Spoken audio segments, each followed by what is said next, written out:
efforts, and Governor Greg Abbott and other Texas leaders just got a chance to tour the damage in the Hill Country, specifically in the hardest hit area, Kerr County. We are just moments away from hearing from them. We have also just learned the death toll is now up to 108 across the state, with at least 87 of those deaths in Kerr County. We did just learn that the governor got to tour some of the damage in this area. He was given an aerial tour. He has just landed from that tour just a few minutes ago. We know that he is preparing to give an update on this situation. He is on the ground. We just are waiting for him to start that press conference. We will be able to give that to you as soon as it's up. Here's some video that we were able to capture of him during that aerial tour. You can see that there on one half of your screen. And the other half, you can see he's now approaching the podium. So we're going to listen in now as he gives that update.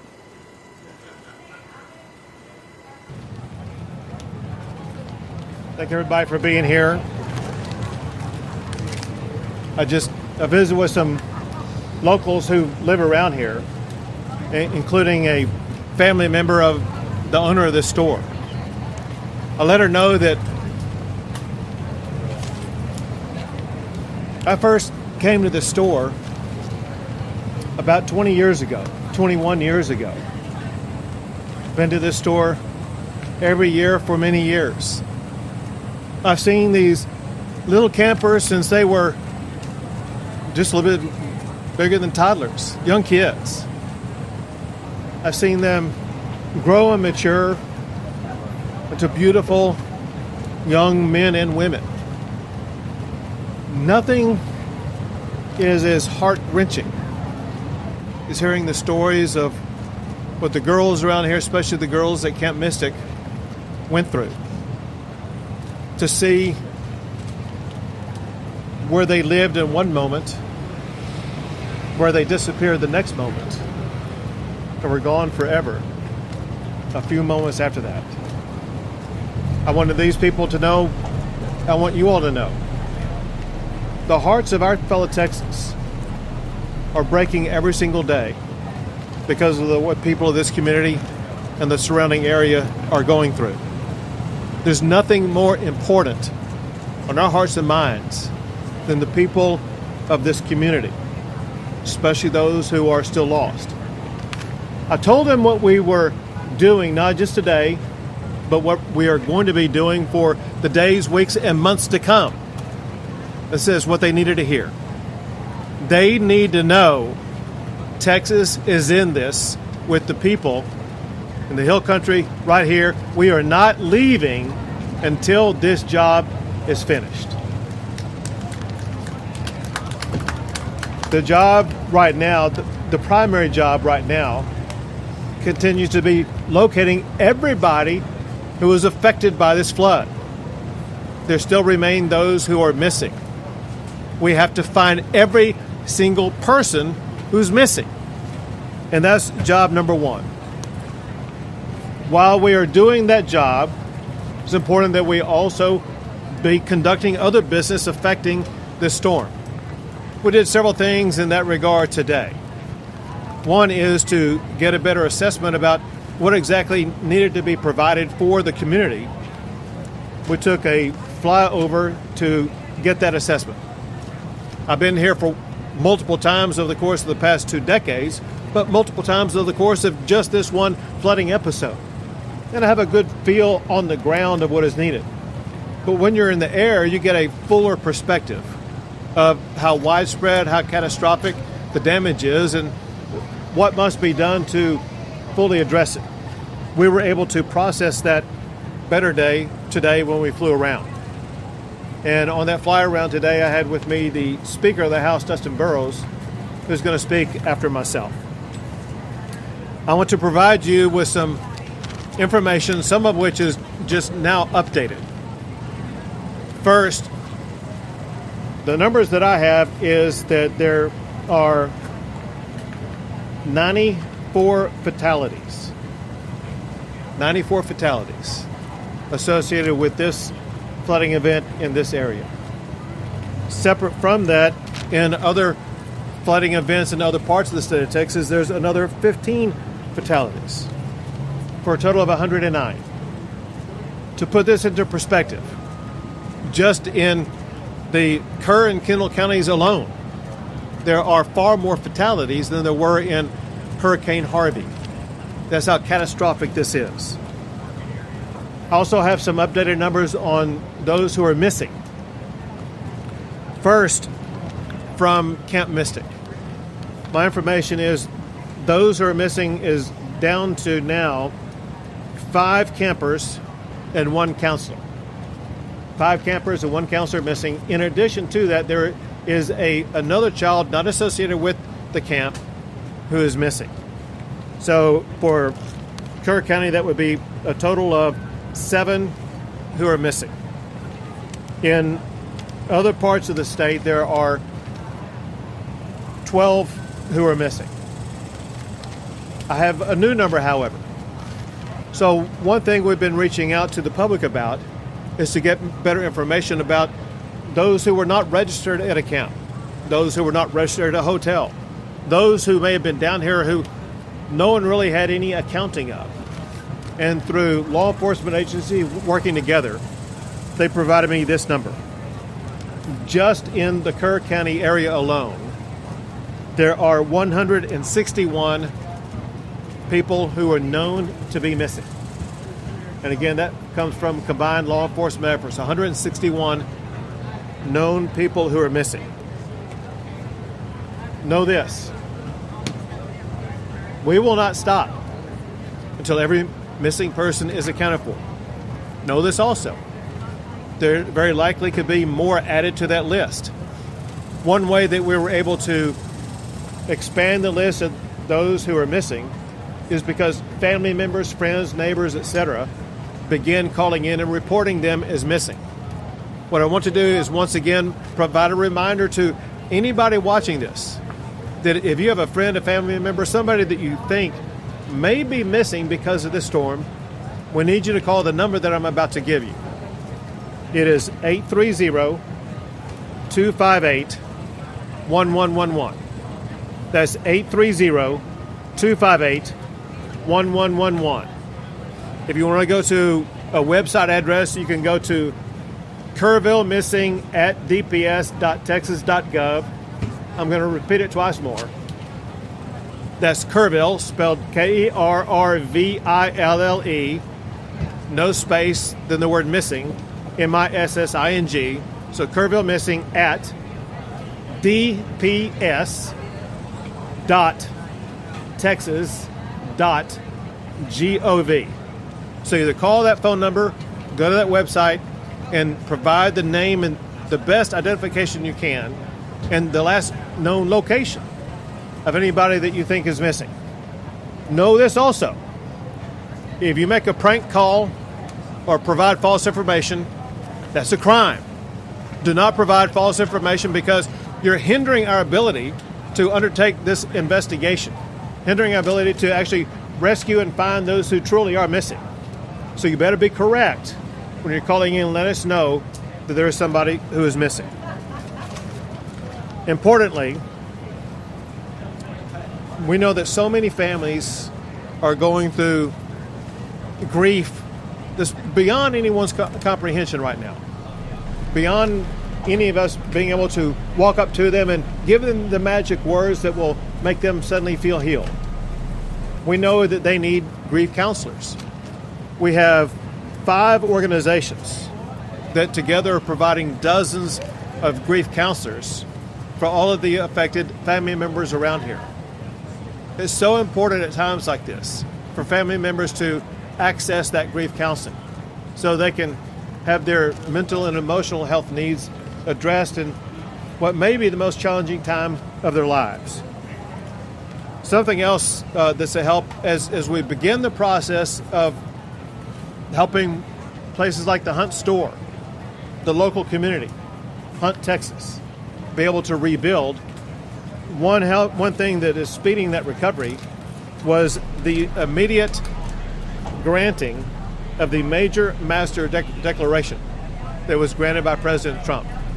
It immediately opened not only access to more funding, but also access to more resources to be able to more quickly and more effectively respond to this storm.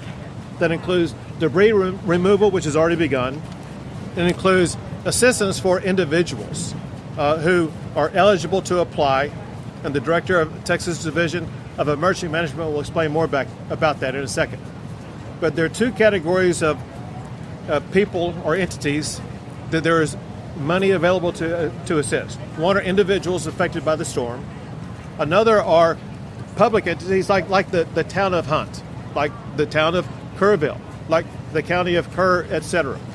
They may have needs with regard to roads or utilities, whatever the case may be. Now the assistance is available for them to more effectively and more quickly address that. With regard to roads, anybody who's driven around here knows that there are some roads that need repairs. The Texas Department of Public Safety is working 24/7 to make sure they're going to be getting these roads repaired and passable as quickly as possible.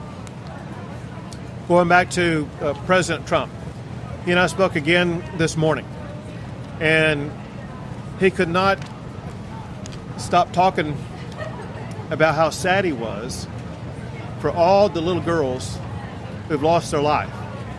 He recounted his own understanding of what happened with what was really a tsunami wave of wall of water that swept too many of them away.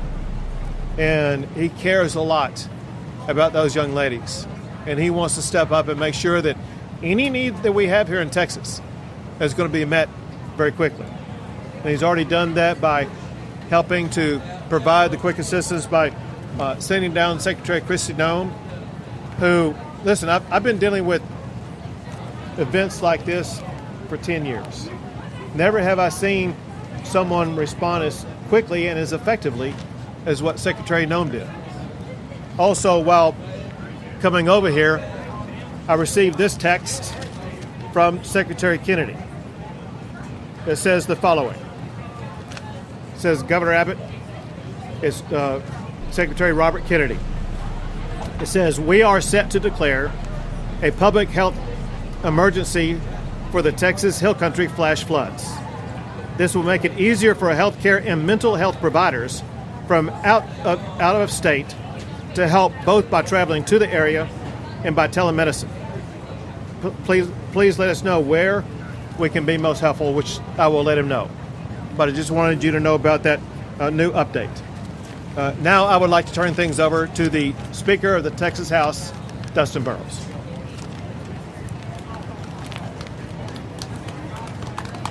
Thank you, Governor.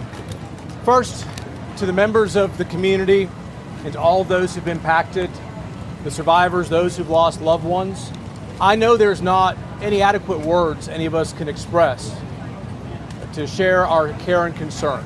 But I want to promise you, every person in this state, every tip of it, we have held you in our thoughts, in our prayers, and we will continue to do so as you go through this.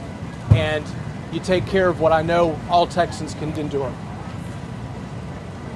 I had the opportunity to fly with Governor Abbott today over the damaged area. It is hard to comprehend the amount of water that came through in such a short period of time. It is unimaginable what the victims and survivors went through as they were faced with that, and we heard the stories about that. And looking at the debris and looking at the problems and all of the damage that's been done, I know there's a long road to recovery. But through that, we saw some silver linings. We saw Texas flags being flown proudly because we know people of this state are resilient. We saw people from all over the state coming together and working and volunteering and trying to begin helping rebuild and continuing with the search and recovery efforts. I have had members of the Texas House from all over the state looking for ways to help. You have a great local representative with West Verdell, but I promise you, every Texan, all 150 members of the Texas House have been looking for ways to help, whether it's helping to raise money or wanting to do things. They are committed to it. I want to thank Governor Abbott for saying that we will address these issues in a special session in 2 weeks. And I want to assure you, the Texas House will be organized, we will be ready, and we stand willing and able to listen to the community and experts and do all that we can to help address it from this perspective. So thank you all very much for the opportunity. I'll turn over the microphone.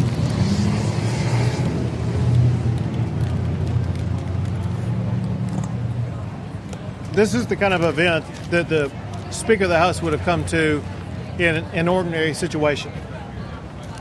When you consider the fact that we're going to start a special session 2 Mondays from now, a special session that will have at the top of its agenda helping communities like in Kerr County, Kendall County, as well as in Central Texas and the Big Country, all areas affected by the floods of the past week.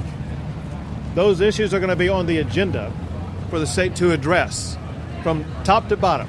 We want to make sure that when we end that session, we end it making sure these communities are better, more resilient, and have the resources that they need for the next chapter of their lives. Now we have the director of the Texas Department of Public Safety, Freeman Martin.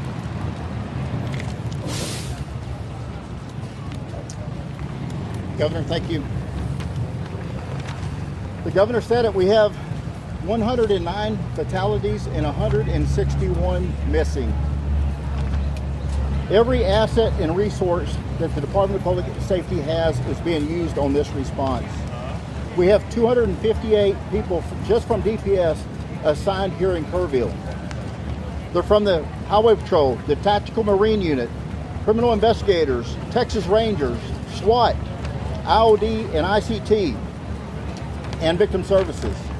And you ask, well, what do all these do? Everybody does something different. Everybody understands search and rescue. When the governor mentioned 161 missing, the city of Kerrville stood up a line that if you can't get a hold of a loved one, if they're missing in the Kerrville area, call this number.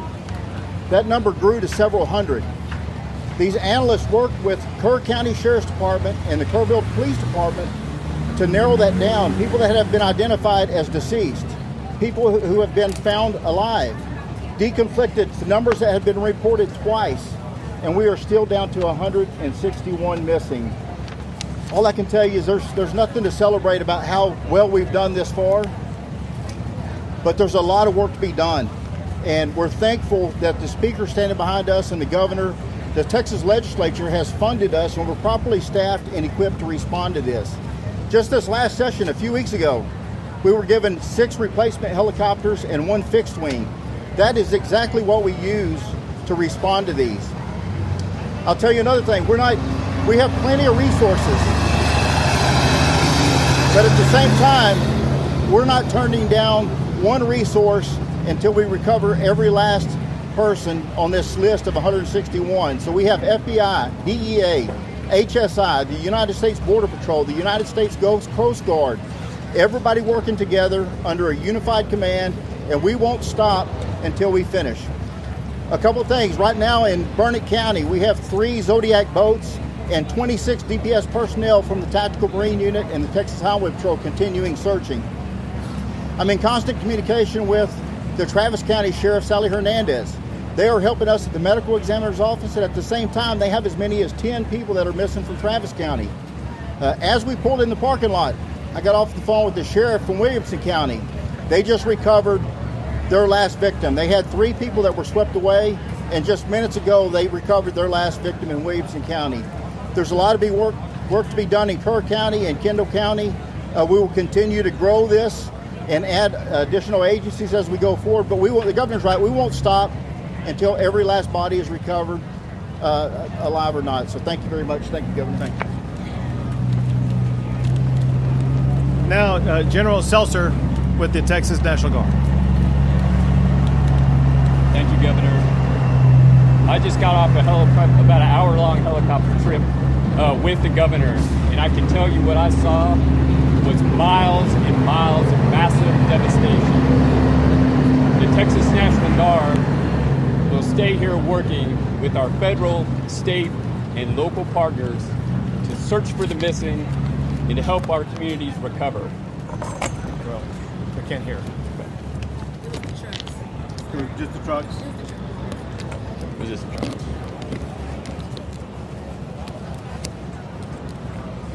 We will continue using assets such as search crews on the ground, high-profile military vehicles, Black Hawk helicopters with rescue hoists, and heavy Chinook helicopters in order to conduct search and rescue, evacuation, and to insert critical safety teams into austere areas to help life-saving. Aiding us in the effort today is the arrival of 4 Black Hawk helicopters from the state of Arkansas. That grows our agency count to 13 helicopters in support of this effort. Additionally, overhead, for the last 3 days, we have had MQ-9 Reaper remotely piloted aircraft conducting search and rescue operations. We are working with other states to get additional crews to support so that we can expand the coverage of that search and rescue operation. And lastly, we have shelter management crews that are working within the community to help those in need. I would like to close by saying something that the governor has said many times before. He said it many times today, but I'll emphasize it. Your National Guard will not leave until every person is found. And we will not leave until our communities are recovered. Thank you. Thank you.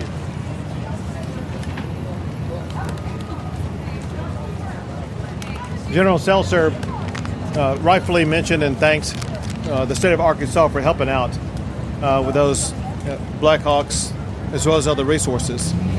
I jotted down from memory what I think is every state that I know has either provided help or offered it or is on its way. I say that I'm hoping I'm not leaving anybody out. But our fellow governors and fellow states are helping out from Arkansas, Oklahoma, Louisiana, Iowa, Nebraska, Ohio, South Carolina, Georgia, Virginia, Pennsylvania, Massachusetts, and I regret if I missed your state. I'll try to come back to it here in a second. But next is Chief Nim Kidd with the Texas Division of Emergency Management.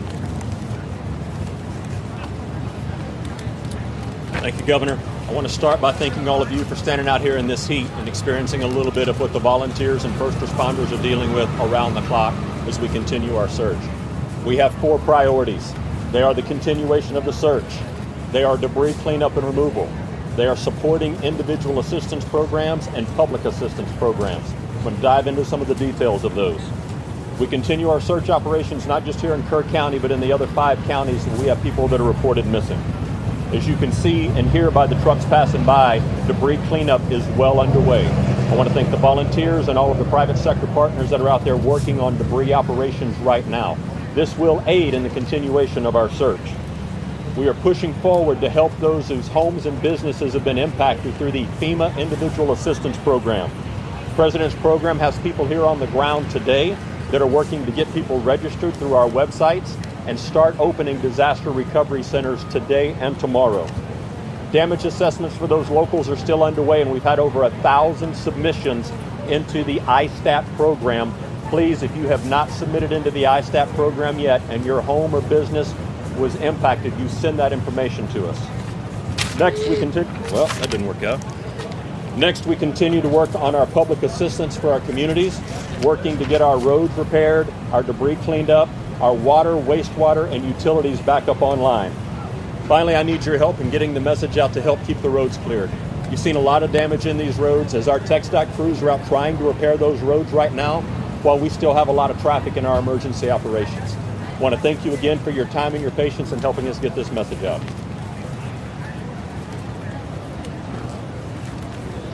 Thank you, Chief. Yesterday, I met with families at Camp Mystic. I made a commitment to them. The day before, I met with residents of Kerrville. Today, I met with residents of Hunt. I made a promise to all of them. Texas will not stop until we finish the job. We will not stop until we identify, recover every single body. We'll not stop until every road is rebuilt, every inch of debris is removed. We'll not stop because we are a state that cares about our people, cares about our communities, and we'll be with them every step of the way. We'll take a few questions. Governor, thank you. Monday happened. Have said that they didn't receive any emergency alerts on their phones. And are you going to have that conversation with the city manager? I asked this because earlier today during the conference,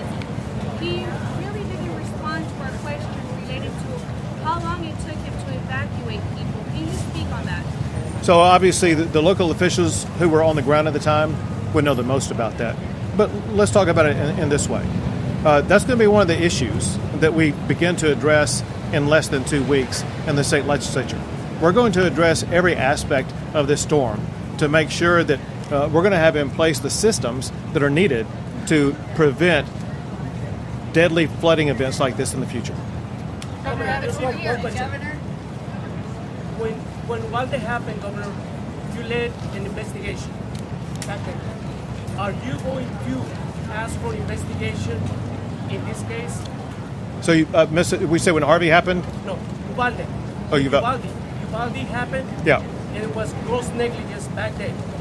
Now this happened, and the death toll is enormous. Are you going to ask for investigation? Who is to blame here, Governor? Right. So I'm going to talk about two different things. The first part of your question, and that is an investigation. We know a special session's coming in about 10 days. That's where, I would say, where it begins. Candidly, those investigations will begin by both the House and Senate before we go into session. So probably beginning later this week or the early part of next week, there'll be committees formed that are already kind of working on ideas about ways to address this. Second part of the question needs to be addressed. You ask, and I'm going to use your words, who's to blame? Know this. That's the word choice of losers. Let me explain one thing about Texas. And that is, Texas, every square inch of our state, cares about football. You could be in Hunt, Texas, Huntsville, Texas, Houston, Texas, any size community, they care about football. High school, Friday night lights, college football, or pro. And know this. Every football team makes mistakes. The losing teams are the ones that try to point out who's to blame. The championship teams are the ones that say, don't worry about it, man, we got this. We're going to make sure that we go score again, that we're going to win this game. The way winners talk is not to point fingers. They talk about solutions. What Texas is all about is solutions. In fact, I want to read you something that I received last night that's worth emphasizing to put this in context.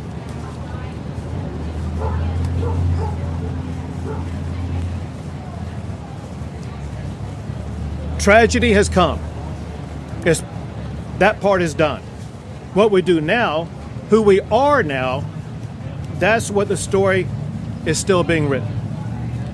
Let it be one of grace, of grit, of fierce love in the face of grief. Let it be the kind of story that proves that the hill country may flood, but it does not fail. Say what you will about Texas, but when the rivers rise, so do we. Not with blame, not with bitterness, but with boots on the ground, arms around strangers, and hearts wide open. That's the Texas I know, and that's the America that I believe in. What this person wrote is what I know is true for all Texans, and what we will achieve every single day. Governor, what kind of legislation do you hope to see come from this special session? You know, part of the legislative process is policy is not made in a vacuum. We have ideas. I've served on 2 investigatory committees out of the House before I was Speaker, both Uvalde and Panhandle wildfires. There are things that we can talk about, but it is too early to commit to know the specifics until we actually talk to the members of the community and hear what they think. Talk to the experts in the field. Talk to the first responders. That's what legislative hearings are for. We are ready to get started. The legislators I talk to, the members of the House, and I know the Senate, are very interested in finding solutions to not accept that we can't do better. But we will have those hearings. We will synthesize what we get, and we will come up with legislation that I believe will make it to the governor's desk and make us a stronger, better, more resilient Texas. Governor, what do you say to these families that say these solutions they may be a little too late? Well, so one thing that we're focused on is making sure that we deliver the right solutions. One thing the speaker just said is worth emphasizing, and that is that for us to provide real solutions, we actually need to hear from the people who are the ones most affected. The ones most affected, they're dealing with the grievance of having lost a child or lost a business or otherwise have their lives turned upside down. They don't have the capability right now of providing that information. We'll talk to local leaders, importantly, not just here, but across the state. And we want to make sure that we address what happened here, but at the same time, we want to make sure that we are able to implement measures that are going to be able to prevent loss in other regions going forward. So we have our work cut out for us, but I know the members of the House and members of the Senate, I know we'll work and get some meaningful things done.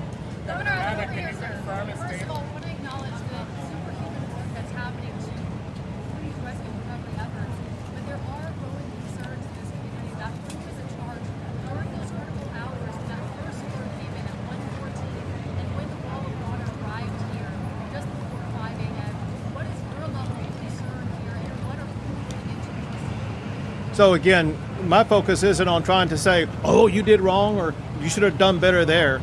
My job is to bring Texas and Texans together and make sure that we immediately start delivering on solutions. You talk about the heroic effort, and no one has seen the level of response as what Texas has provided over the past 4 days or so. And we continue to maintain that response here while also going to the state capitol and working on around-the-clock responses there to make sure that we do deliver real solutions for these people sitting right behind you.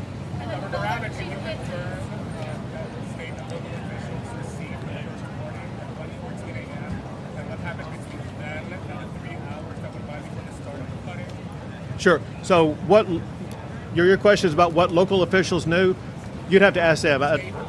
Now, what the state was aware of, the state was aware that there was a possible serious flooding event days in advance, and we pre-positioned assets and resources and personnel. And remember, the flood began on Friday morning. We originally positioned those assets, resources, and personnel on Wednesday. Then when greater clarity was discerned on Thursday, we moved them closer, added, and made sure that we had adequate supply going into Friday. So we were ready with the resources on the ground to be able to quickly respond. Some people say, well, we responded so fast. One reason we did respond fast is because we had assets here already. That said, we didn't know the magnitude of the storm.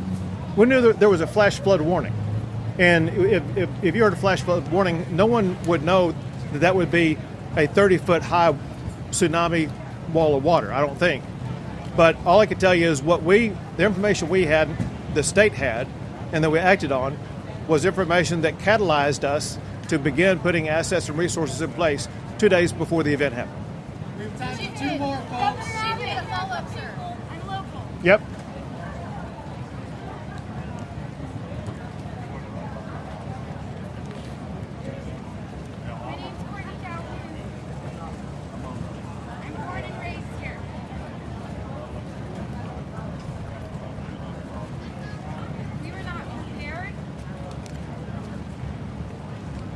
As a community, we've come together and tried to be prepared. With all due respect, I had no idea you were going to be here today. I was out with a team, about 180 of us, ex-Marines, ex-veterans, Navy SEALs, game wardens. I'm a 28-year-old from here. We were not left with resources. They're here. Don't get me wrong, they're here. How to figure out how they're here was left totally up to each person, unless you're on social media or had a way to get it reached to you. Half of these people still don't have internet. Where we're sitting right now, we're so grateful we're sitting on our water. They don't have it. I went out today, or last night, I spent about 7.5 hours doing an article on Facebook. I don't use social media. A couple days ago, there was a vineyard, no one was touching it. We've been told that it was cleared. I was like, look, I don't use social media. I'm going to pull this up. I'm going to post a video. I helped out with John and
helping us recover went there. 150 people with us. We told them, I'm just Courtney Calhoun, but say you're with the Hunt Volunteer Fire Department, they will let you through. We got authorized to have, we already had an excavator out there, a 36 excavator. We already had probably 15 skids. We had one single excavator that was small. We were ready to go. We were working hard. We had a plan. I had 1/4 of a mile of machinery that I was authorized from Hunt Police, Hunt Fire, Ingram Police, Ingram Fire, escort, front and back, half a mile, all the way, thank you God, from City West Church to this area between Casa Bonita to Camp Mystic. We have this crew come in across the road from us. We're overlooking it. It's a 60-foot drop, y'all. It's completely flat. The debris is at maybe like a 60-degree angle. You can walk it, but it's hollow and it's ready to be gone through. And we had it ready. We were working on it properly. They show up. This crew out of nowhere. Bigger excavators, triple them in. I'm not going to say what they said. They said to a very well-known Navy SEAL, get the F off of this land. I know nothing. I don't know politics. I don't have access to what's going on. I've been working 15-hour shifts. I was up until 6 in the morning the other day sending people that were coming to Walmart saying, hey, I'm official personnel certified search and rescue. They sent us to Highway 39. I'm assuming there's a shelter out there for us that we can go to. We're all bunkered down. We'll get a sign. And I said, who's your point of contact? I said, I was sent out here. And it is my point of contact. I said, well, you can go to fire. It's waiting 6 in the morning on the Honey Road. I helped him turn it out of place. But long story short, these people show up. They tell us to leave.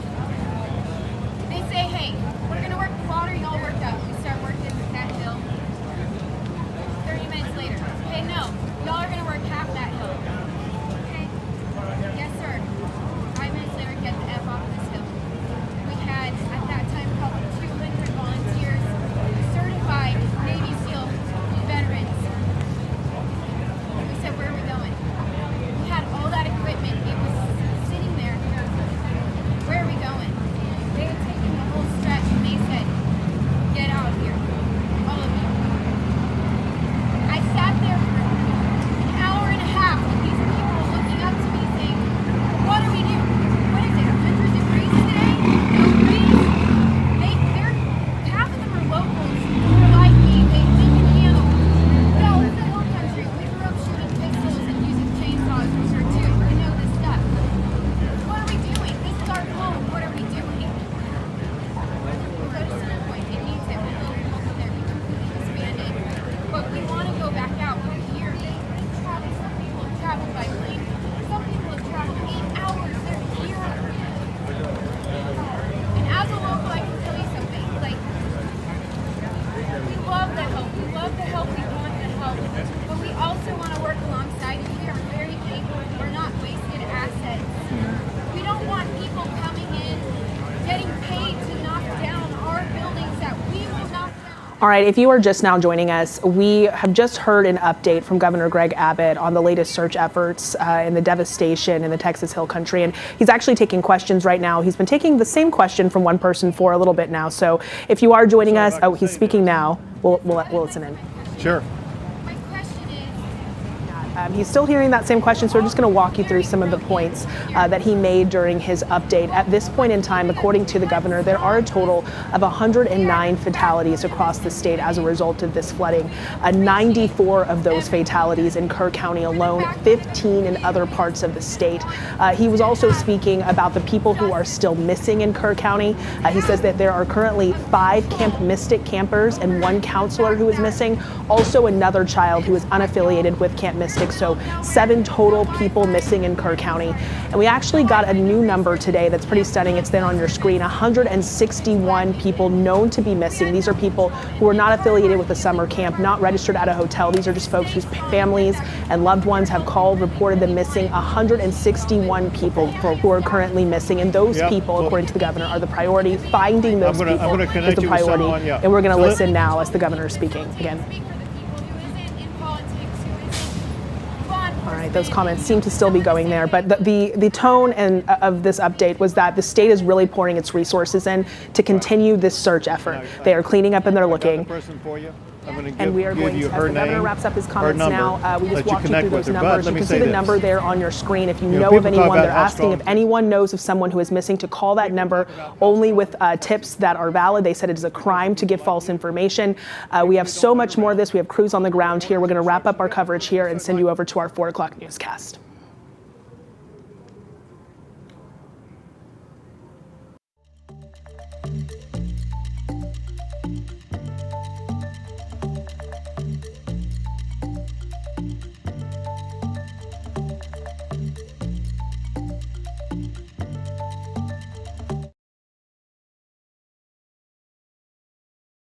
Blood, what Texas is all about.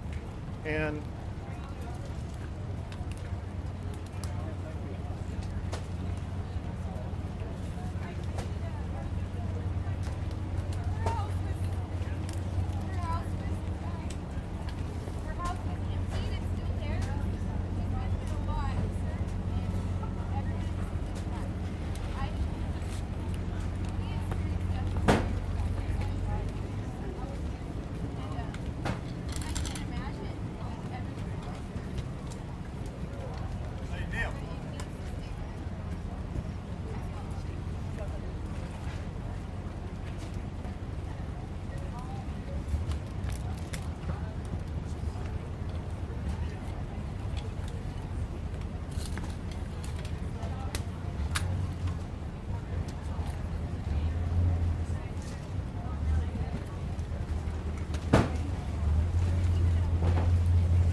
Two more questions. Quick follow-up. At what point Let was me- the state let me see. in contact with the county ahead of this flooding here, sir? Nim could best answer that. Nim, when Chief Kidd, we know that resources were deployed ahead of this the flooding. At what point was the state in contact with your county?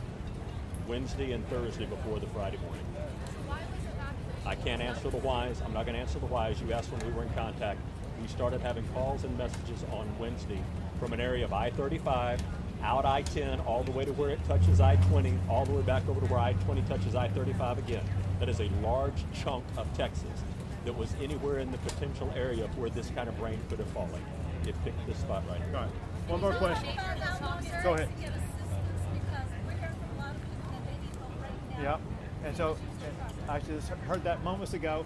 The man who's in charge of that assistance is Chief Nim Kidd. She wants to know how long does it take to get assistance? How long does it take to get assistance? So the disaster recovery centers will be published in the morning of those locations. They can go to those locations and start getting aid. There are plenty of volunteers that are out there ready to offer aid right now, in addition to the federal assistance. So you're saying that those centers will be open tomorrow morning? Yes, sir. Where? We have the addresses. I need to confirm them, and then we'll put them out. They will be publicized. They will be publicized. Yes, ma'am. Thank you all. Thanks, everyone.